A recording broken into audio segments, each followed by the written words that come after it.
Assalamualaikum warahmatullahi wabarakatuh.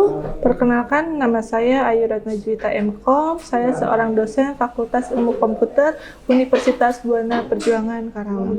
Khususnya saya di program studi Teknik Informatika. Keahlian saya di bidang analisis dan desain sistem perangkat lunak. Sehingga saya dapat mengampu mata kuliah rekayasa perangkat lunak. Mata kuliah ini lanjutan dari analisis dan desain sistem berorientasi objek. Mata kuliah ini memiliki 3 SKS.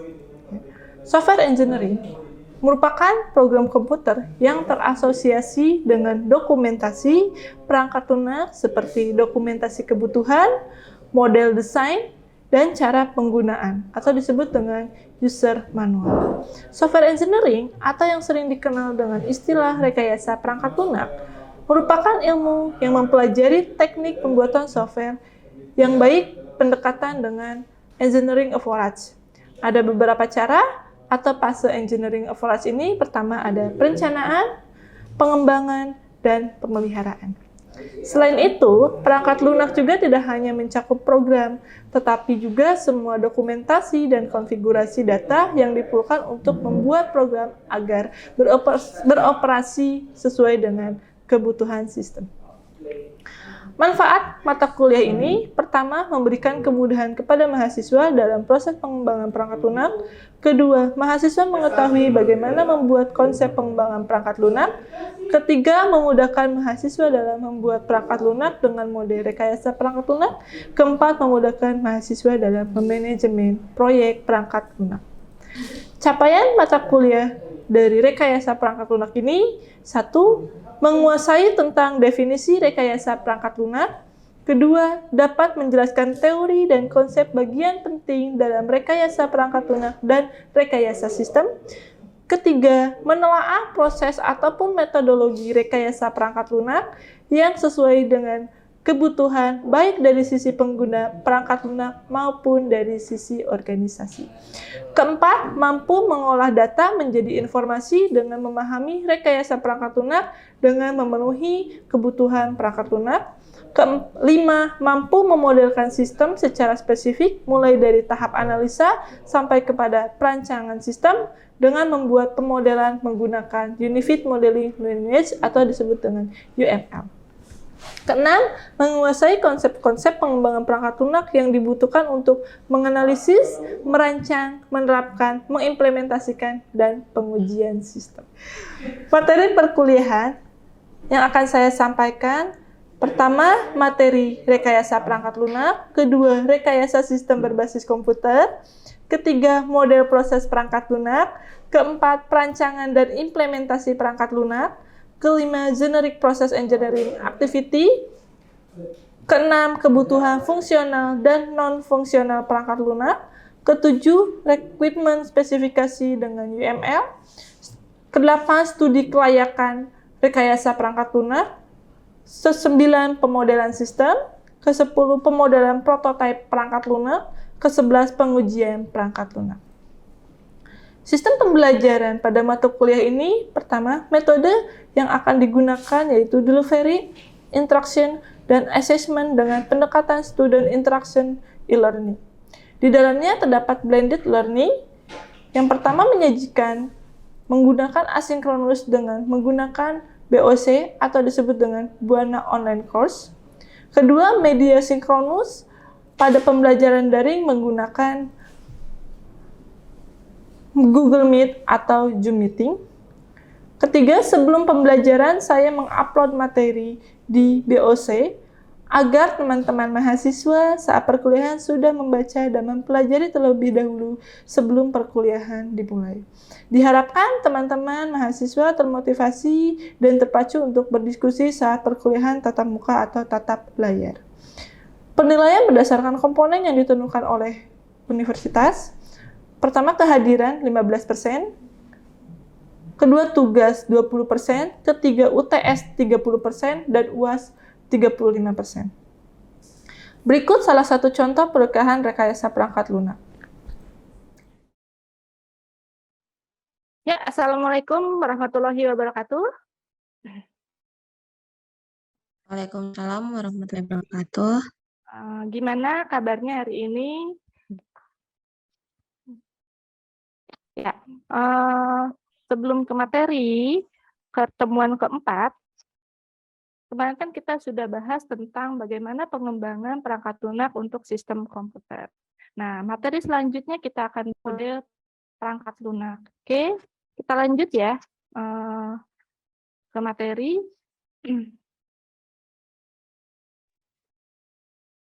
Kita mulai.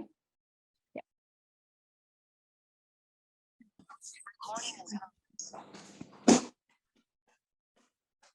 Oke, sudah layar sudah muncul? Ya udah ya.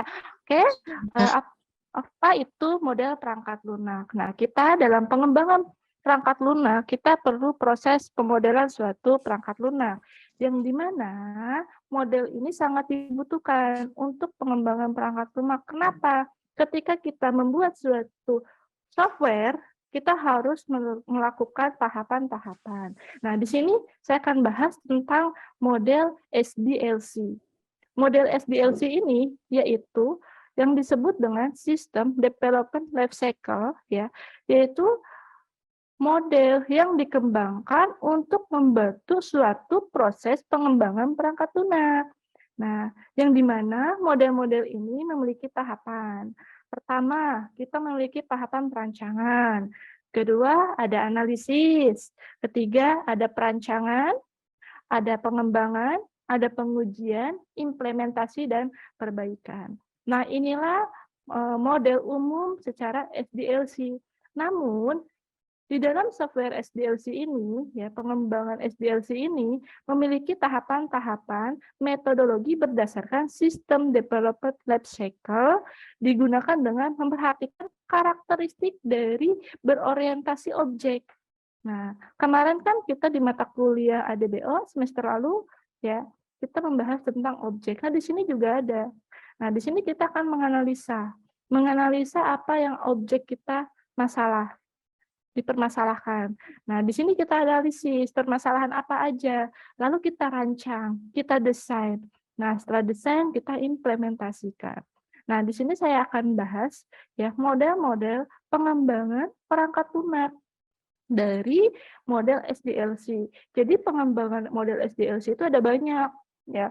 Ada waterfall, ada prototype, ada spiral model, ada join, application development atau disebut dengan JAD, ada information engineering, ada extreme programming atau disebut XP, ada rapid application development atau disebut dengan RAD, dan lain sebagainya. Nah, ini banyak sekali, namun di dalam suatu pengembangan ini memiliki kelebihan dan kekurangan masing-masing. Jadi ketika kalian mengembangkan suatu perangkat lunak, tidak hanya fokus ke dalam satu model itu, kalian harus baca dulu.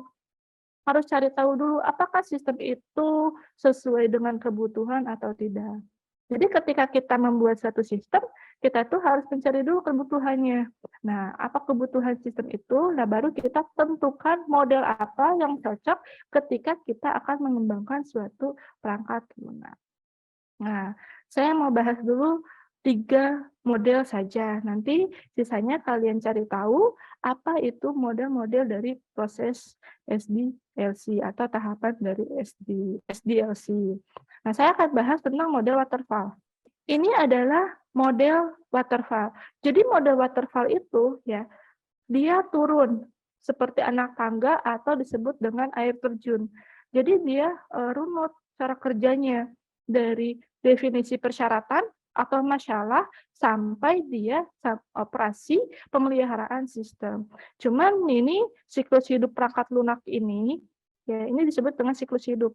Nah, siklus hidup ini dia pengembangan perangkat lunak yang sangat besar. Jadi kalau kita membuat suatu software, ya kalau misalkan perangkat lunaknya yang kecil kayak perangkat model bisnis hanya untuk pertokoan gitu ya, itu tidak usah menggunakan waterfall. Karena waterfall ini sifatnya yang sistemnya yang skala besar. Ya contohnya itu kayak sistem informasi perguruan tinggi. Nah, ini cocok sebenarnya untuk pengembangan waterfall. Kenapa? Karena SIPT itu yang kita pakai di sini ya, dia modelnya skala besar. Dia selalu ada updatean sesuai dengan kebutuhan. Nah, di sini juga memiliki kekurangan dan kelebihan dari model waterfall tersebut. Nah, di sini ada tahapan-tahapannya untuk pengembangan waterfall. Nah, setelah membuat suatu analisa, nah di analisa juga ini sesuai dengan kebutuhan, kita harus bertemu dengan customer dari pengembangan sistem tersebut. Kenapa? Karena biar kita mencari tahu apa yang kita butuhkan. Nah, lalu di sini ada perancangan. Ketika kita merancang suatu sistem, kita butuh data yang analisis tersebut. Ketiga ada implementasi dan pengujian unit. Nah, ketika kita sudah melakukan suatu perancangan, kita implementasi terhadap perancangan ini tersebut. Kita implementasikan hasil desainnya dan kita uji. Nah, setelah itu di sini ada integrasi dan pengujian sistem. Nah, jadi ketika kita sudah melakukan desain sistem, terus kita uji desain sistem itu, kita implementasikan ke dalam suatu shortcut yang kita buat, lalu kita uji. Kita uji setiap tools-tools yang kita desain, apakah sesuai dengan harapan atau tidak, apakah sesuai dengan persyaratan atau tidak. Jadi di sini kita uji. Lalu ada operasi dan pemeliharaan. Nah, biasanya, walau tidak seharusnya ini dilakukan, ini merupakan proses siklus hidup yang paling lama di dalam suatu tahapan waterfall. Kenapa? Karena di sini sistem diinstal dan dipakai, pemeliharaan mencakup koreksi dan berbagai error yang tidak ditemukan. Contohnya, misalkan pada tahapan-tahapan terlebih dahulu, perbaikan dan implementasi unit sistem dan pengembangan pelayanan sistem. Nah, ini biasanya sementara persyaratan-persyaratan itu baru ditambahkan. Misalkan nih ya, contoh di dalam SIPT ini ada menu-menu baru sesuai dengan kebutuhan perguruan tinggi. Nah, itu disebut dengan penambahan tools atau menu. Oke, lanjut. Nah, di sini ada keunggulan dari waterfall. Nah, keunggulan dari waterfall ini, pertama, software yang dikembangkan dengan metode ini biasanya menghasilkan kualitas yang sangat baik, sesuai dengan harapan si customer atau user. Lalu, kedua, dokumen pengembangan sistem sangat terorganisir, karena setiap fase harus terselesaikan dengan lengkap sebelum melangkah ke fase berikutnya. Apakah ada yang mau didiskusikan dari satu model dari tahapan waterfall? Mau tanya, Bu, Boleh. untuk model SDLC ini apa perlu diterapkan pada sistem yang pengembangan yang besar atau bisa juga di pengembangan kecil seperti sistem prototipe biasa gitu, Bu? Kayak surat Oh, menyurat atau kan surat menyurat itu kan lingkupnya kecil. SDLC ini apakah betul. bisa diterapkan atau tidak, Bu gitu? Saya langsung jawab ya, Nur ya. Oke, Nur, terima kasih atas diskusinya, pertanyaannya. Nah, untuk model SDLC ini itu bisa untuk memang harus diterapkan ketika kita mengembangkan suatu perangkat lunak. Jadi sesuai kebutuhan Mbak Nur. Nah, ketika Mbak Nur membuat sistem surat menyurat, dilihat dulu nih skalanya. Apakah skala besar atau skala besar. Nanti ada materi selanjutnya ya tentang model model prototype. Nah, prototype ini dia pengembangan sistemnya itu berskala kecil atau hanya sudah ada dan nanti dikembangkan lagi gitu Mbak Nur. Jadi ketika Mbak Nurnya mau bikin sistem ya sesuai dengan kebutuhan. Jadi baca dulu model SDLC mana yang kira-kira cocok dalam pengembangan surat menyurat. Nah, saya mau tanya nih, ketika buat surat menyurat itu lingkupnya itu hanya sekecil di bagian unit itu saja, apa harus ke luar atau gimana? Di luar, Bu. Di luar. Nah, Berarti lingkup luar. luar lingkup luar, bukan lingkup di dalam. Iya, bukan di internal saja. Oh, bukan di intern. Nah, itu bisa ada proses tentang extreme programming ataupun tentang RAD, JAD. Dia nggak bisa pakai prototype. Ya, jadi Mbak Nur bisa dibaca dulu sesuai dengan tahapan dan kebutuhan pengembangan sistem yang Mbak Nur buat. Oke, cukup jawabannya? Baik, Bu. Terima kasih. Iya, sama-sama. Oke, ada yang mau ditanyakan kembali? Mas Irfan. Mas Irfan, apa sih yang disebut dengan SDLC? Yang menjawab pertanyaan, saya kasih poin ya. Oke, Mas Irfan, apa itu yang disebut dengan SDLC? SDLC itu singkatan dari System Development Life Cycle, Bu. Oke, life cycle, betul. Nah, SDLC itu apa perlu dikembangkan dalam suatu tahapan pengembangan sistem? Sangat, Bu, sangat perlu, Bu. Kenapa sangat perlu? Agar digunakan untuk menyelesaikan masalah secara efektif, Bu. Karena jadi kayak rangkaiannya gitu, Bu. Oke, kayak rangkaian dari pengembangan apa? Pengembangan sistem, Bu. Oke, sip. Oke, Mas Irfan, terima kasih atas jawabannya. Oke, kita lanjut ya ke materi selanjutnya tentang model prototype. Nah, ini di sini ada suatu model prototype. Nah, di sini model prototype itu pembuatan software, membuat model dari software yang akan dibuat model dalam suatu bentuk. Contohnya prototipe kertas ya, atau model berbasis komputer yang menjelaskan bagaimana interaksi antara pemakai dan komputer. Lalu prototipe yang mengimplementasikan beberapa bagian fungsi dari perangkat lunak yang sesungguhnya. Dengan cara ini, pemakai akan lebih mendapatkan gambaran tentang program yang akan dihasilkan sehingga dapat menjabarkan lebih rinci suatu kebutuhannya. Ketiga, menggunakan software yang sudah ada sering membuat perangkat lunak memiliki beberapa program yang sebagian dari program tersebut mirip dengan program yang akan dibuat. Jadi prototipe itu sebuah tempat ya atau sebuah model yang sudah jadi ya nantinya akan diimplementasikan. Lanjut, nah di sini ada model prototyping ya. Di sini ada lima tahapan dalam suatu pengembangan prototipe. Pertama ada komunikasi, ya ada perancangan secara cepat, ada pemodelan perancangan secara cepat. Nah di sini model prototyping. Model prototyping di sini ada komunikasi, ada perancangan secara cepat, ada pemodelan perancangan secara cepat, ya, ada pembentukan prototipe. Di sini ada penyerahan sistem atau perangkat lunak. Nah, jadi setiap langkah-langkah dari model SDLC itu ya itu akan berbeda. Jadi sesuai dengan kebutuhannya. Tadi di dalam tahapan prototipe di situ memiliki 7 tahapan. Nah, untuk prototyping kita memiliki 5 tahapan. Nah, cocoknya untuk kondisi apa? Untuk model prototyping. Biasanya seringkali pemakai dapat mendefinisikan secara rinci tujuan dan penggunaan software yang dibutuhkan, tetapi tidak dapat mendefinisikan secara rinci kebutuhan, masukan, pengolahan data, dan keluarannya. Nah, di sisi lain, dalam model prototipe ini, pembuat software tidak memiliki kepastian akan hal tersebut, yaitu cocok dalam kondisi seperti apa. Nah, di sini ada permasalahan dalam model prototipe. Yang pertama, perangkat lunak yang dibuat merupakan pengembangan dari model sehingga kualitasnya rendah.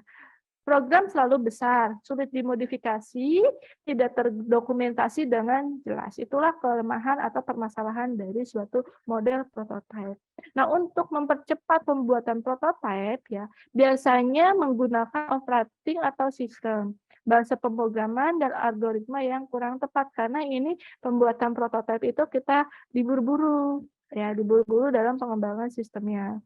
Nah, ini lalu setelah proses pengembangan, pembuatan program lupa mengapa memilih algoritma yang kurang tepat. Nah, itulah kekurangan atau kelemahan ketika kita membuat suatu dari model prototyping.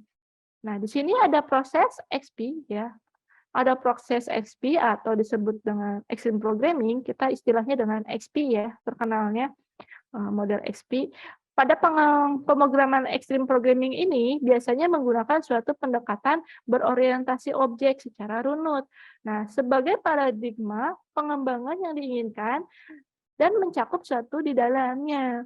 Nah, yang dimana seperangkat aturan dan praktik-praktik yang dilakukan pada proses tahapan Extreme Programming ini ya akan terjadi dalam konteks 4 kegiatan. Ya, pertama di sini siklusnya ya ada planning, design, coding, dan testing. Kok ini semakin sedikit ya tahapannya dari tahapan waterfall tadi yang ada 7, prototype yang ada 5, kok Extreme Programming ada 4. Ya, jadi sesuai dengan apa yang kalian butuhkan. Nah, di dalam suatu siklus hidup ini juga tergantung dari referensi yang kalian gunakan. Misalkan kalian membaca suatu buku dari Roger S. Pressman. Bu, di Roger S. Pressman di tahapan extreme programming itu ada 3.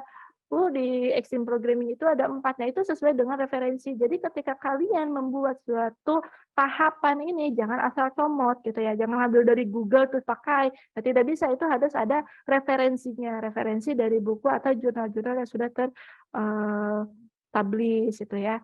Nah, ini juga ada tahapannya. Apa sih yang harus dilakukan dalam tahapan programming ini?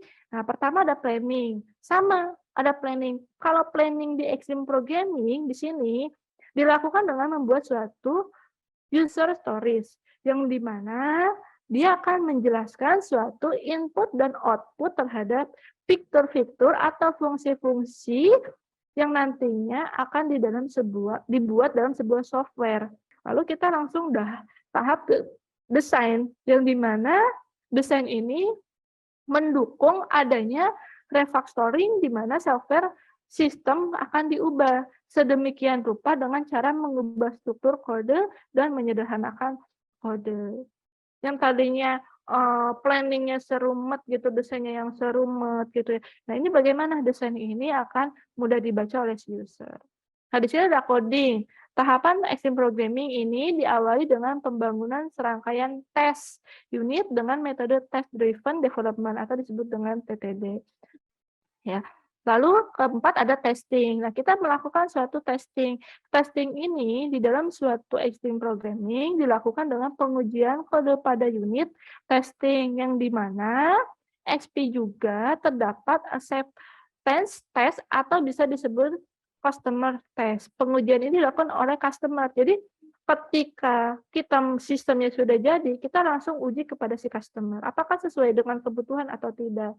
Ya, jadi fitur-fiturnya udah jadi, apa yang dibutuhkan itu udah jadi isi fiturnya. Jadi itu ketika kita membuat suatu sistem, kita di planning itu kita sudah menentukan fiturnya, bukan masalah apa yang harus kita jabarkan. Berbeda dengan yang prototyping. Prototyping kita menganalisa dulu apa sih masalahnya. Maaf, bukan prototyping, waterfall. Jadi kalau waterfall itu kita menganalisa dulu apa masalahnya, terus kita runut sampai jelas. Nah, kalau si extreme programming ini ketika kita sudah menemukan masalah, kita langsung buat fitur-fiturnya sesuai dengan kebutuhan si user.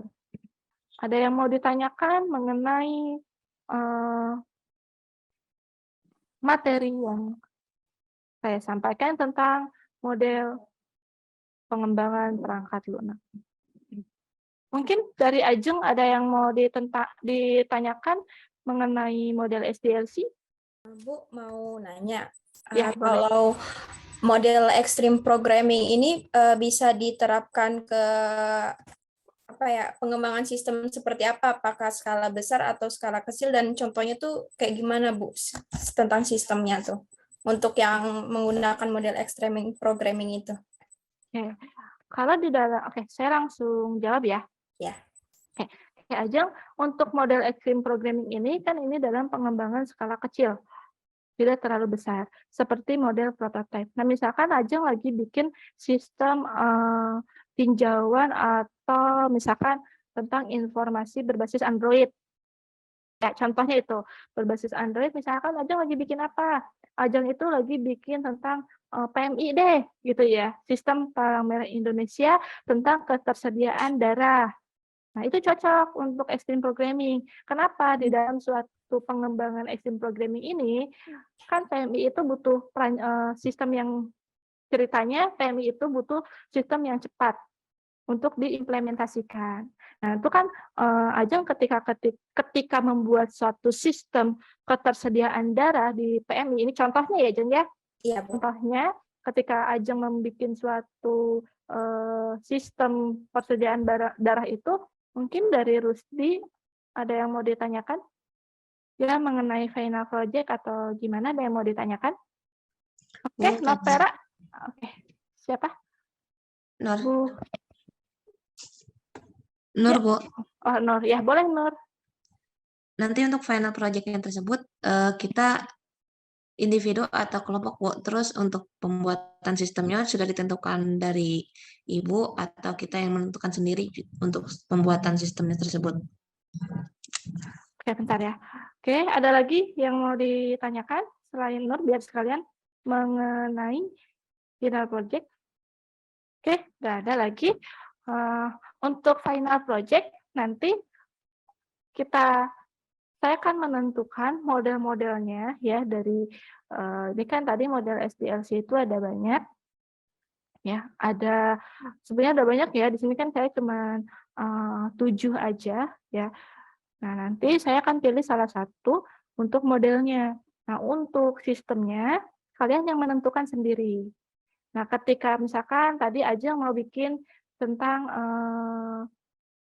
donor ketersediaan darah, udah judulnya aja. Terus misalkan Bu Nur mau tentang surat menyurat, gitu ya.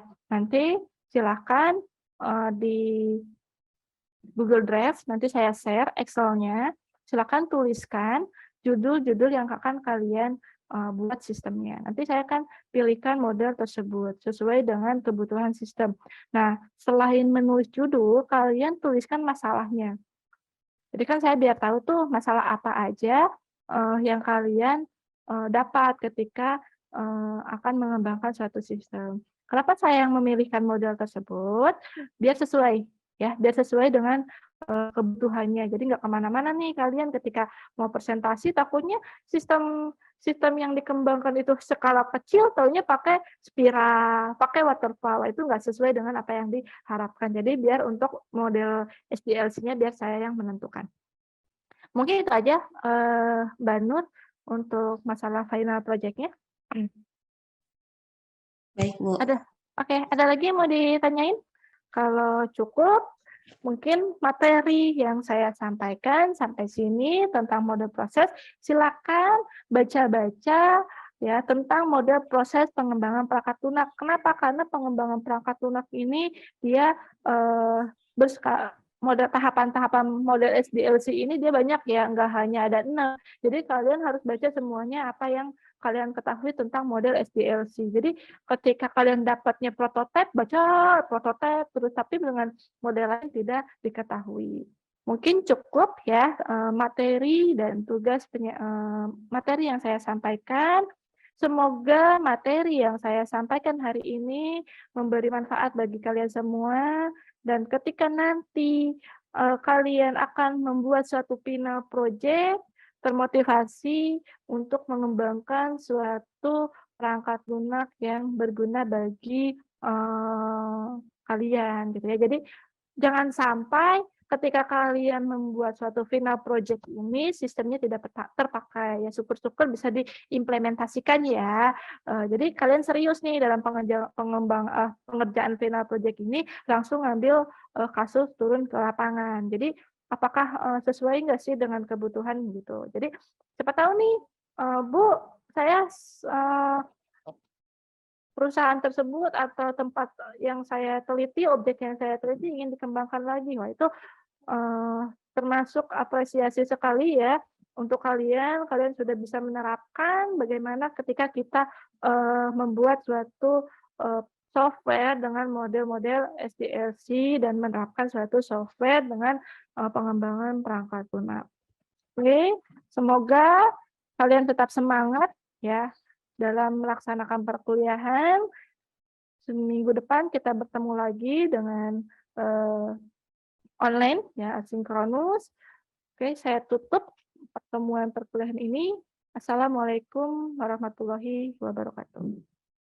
Waalaikumsalam warahmatullahi wabarakatuh. Waalaikumsalam warahmatullahi wabarakatuh.